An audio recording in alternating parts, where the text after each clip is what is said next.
the return to education, we only have data from urban areas, so we only know the return to education for urban workers.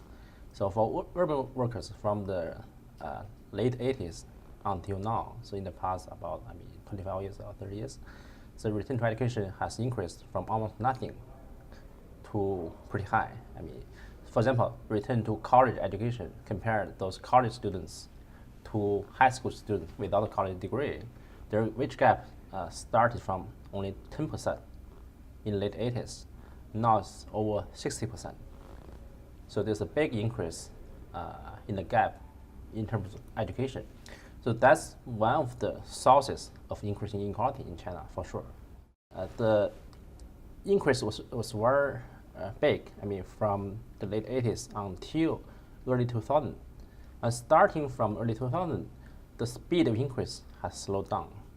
Part of the reason is that there's a big increase of supply of college graduates since the early 2000 because of college expansion.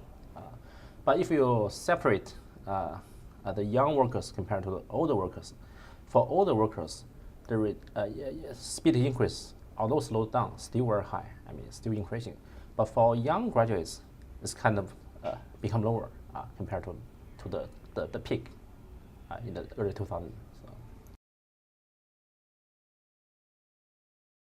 Actually, our study found that although temporarily for the young college graduates, their pay premium, basically their pay relative to high school graduates, is kind of declining.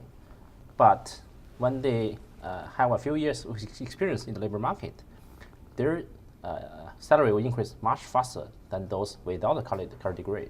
Which means if we do the calculation right, think about the lifetime income gain from a college degree is much higher than before, actually.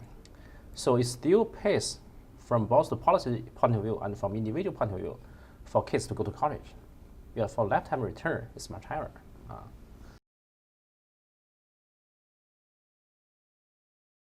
We have been doing this for 5 years. Since 2000, we have been collecting data of recent college graduates.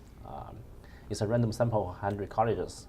What we found is that certain things pay in the labor market, other things don't. For example, what matters for the first salary of the new college graduate is the college they graduated from, whether it's an elite one or non-elite one. For example, we have so-called 211 and 985 programs. Basically, those are the elite colleges in China, which the government has invested heavily. If you graduate from those colleges, your pay is higher. Of course, it could be a selection effect. Those colleges selected smarter people. It could be the education effect. It's about 10 to 15% higher. So compare 211. 211 basically is 100 elite colleges in China to ordinary colleges. It's about 10% higher. But if you go from 211 to 985, which is about 40 universities in China, the pay doubles. If you go from 985 to the top 2, doubles again. So which means there's a increasing return to going to better colleges. That's why Chinese kids work so hard to try to get into better colleges.